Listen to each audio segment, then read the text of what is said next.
This video is about the shape of the face. Get that diagram out so you can follow along. Now you've practiced drawing a basic face. I have a new diagram, and you can email me or comment below with your email address and I will send that to you. And it has the measurements on one side and something a little more natural on this side. And then all the step-by-step. So the first few times you're doing it, you can kind of think it through, and that's very helpful. So let me know if you want that. And what we're doing today is we're going to practice a couple different faces. Every individual is so different. You have shapes, you have ages, there's so many things to take into consideration. And this is even before you start looking at expression. So we're just starting very basic here. We have a long, thin oval face and we have a more round face. And we're going to try both of these. Let's try first the round face. Do still keep the basics in mind.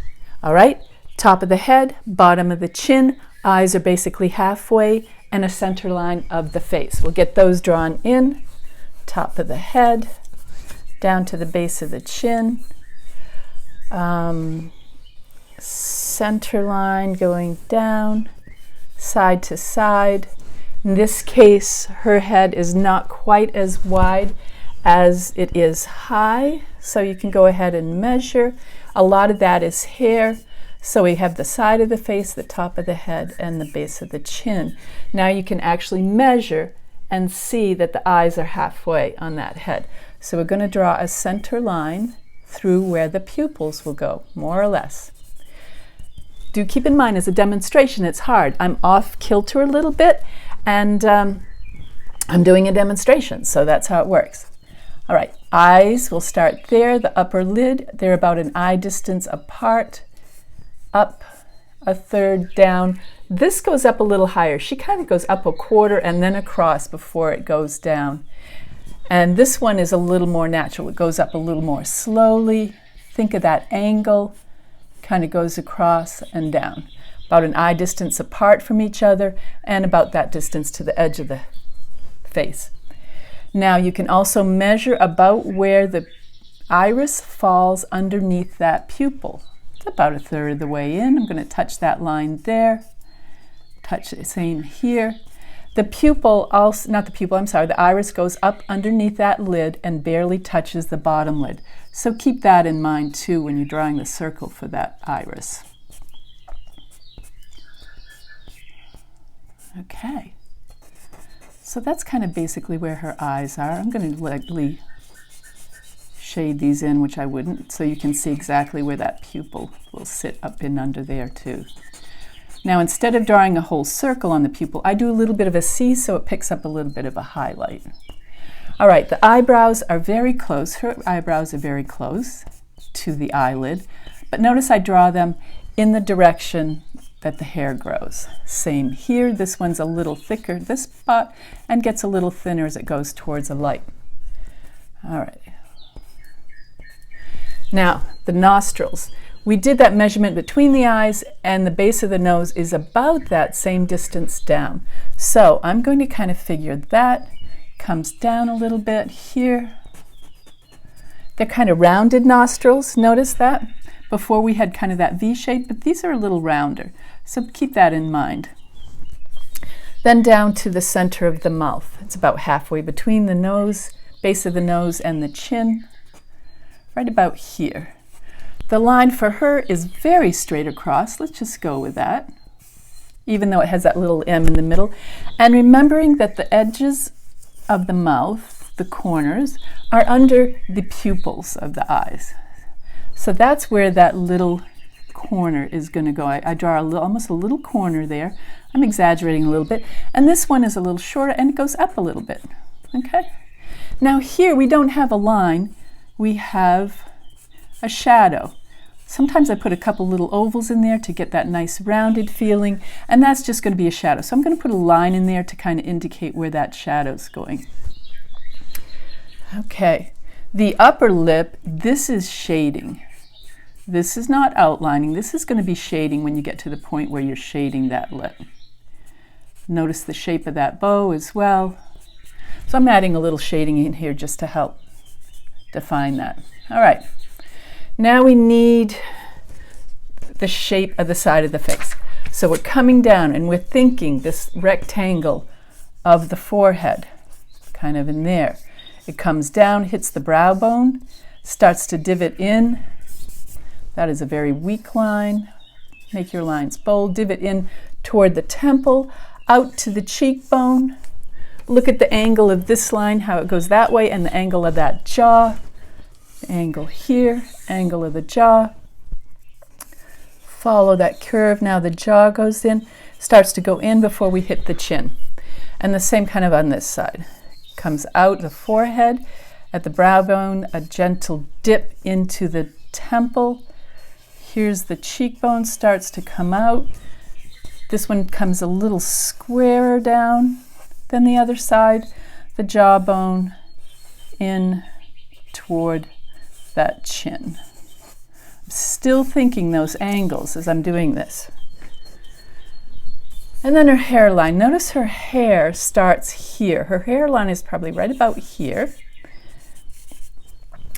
But she's pulled it over a lot, and it grows from this point. So we bring that across. This folds over.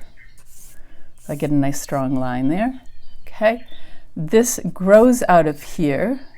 Has a nice little curve right at that point. And then the rest of the hair sits on top. It comes up here.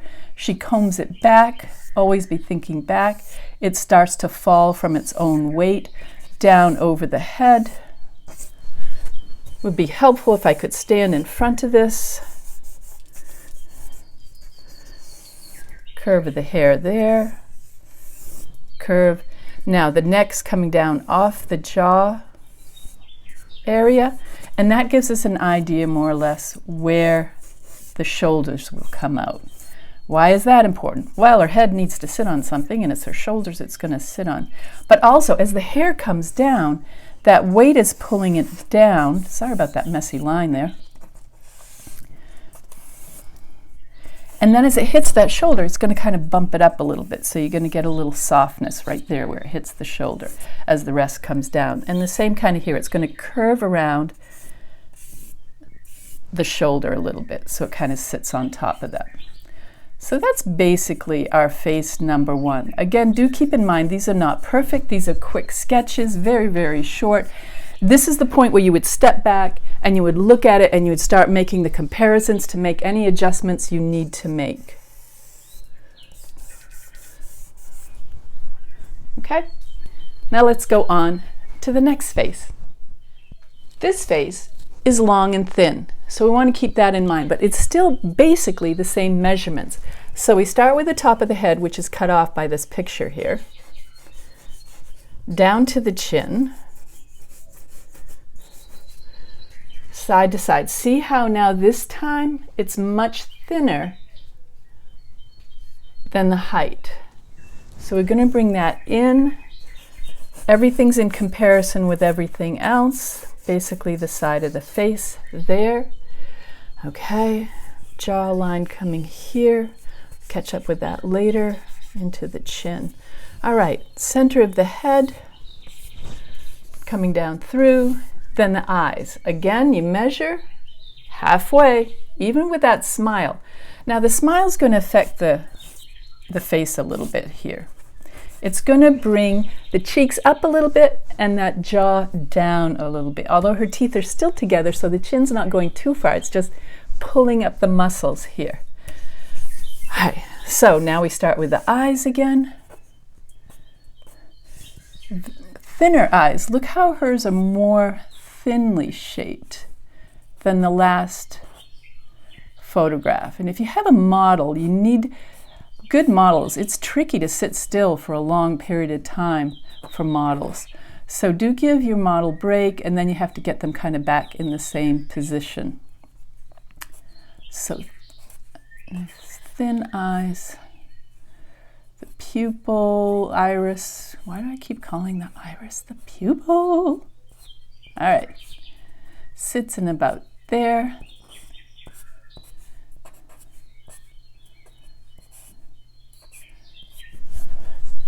Again, you would have time to take more time. I would have more time to get this down. Now we have her nostrils again. It's a little longer, her nose is a little longer than the distance between her eyes. And the lip is a little bit more bowed. Her lips are thinner. It does have the little divot in the middle, heading almost straight out again. Even though she's smiling, the corners of the mouth fit under the pupils.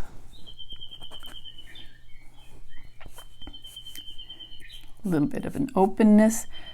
Be careful drawing teeth.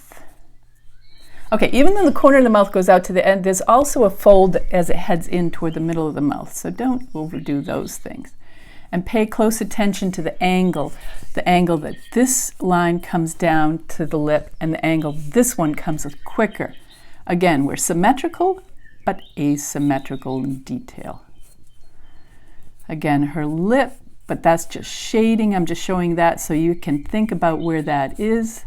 Her chin is a little more rectangular in shape than the last one. And I'm just kind of thinking, I wouldn't always draw this in, but I'm showing you thinking. You're thinking what's happening here. Her eyebrows sit up higher, and this one is quite straight across. And this one goes straight across, but then curves down the side. Edge of the face, high forehead. Her forehead is very high. Through the forehead, brow bone, temple, cheekbone. Notice this angle coming down here, quite straight, and then this one curving in toward that chin. This angle is quite a bit. My easel's moving on me. And then this one comes in that way. Okay? This here angle is different than that angle, heads out over this way.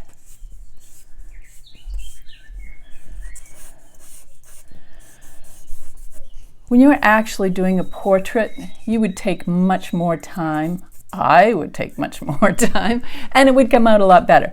But I just want to show you quickly so that you can get practicing for yourself. You don't want to spend your whole time watching me. This will give you a good idea of where to go. Her hair is growing from this point, falls down over her eye.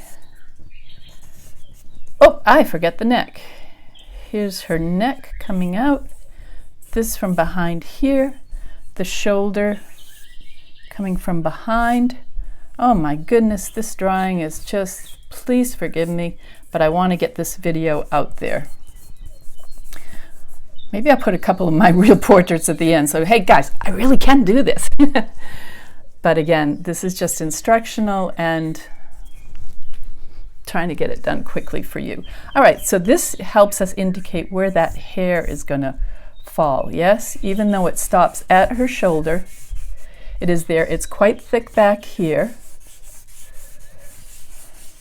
and then falls down from its own weight down the side of the head and hits that shoulder on the side. I have neglected to take a step back, but again, trying to get this done quickly for your sake so you can get on to your own drawing. Here are the two heads side by side. One is rounder, one is more oval. And everything is kind of in keeping with that. Her eyes are rounder, her lips are rounder.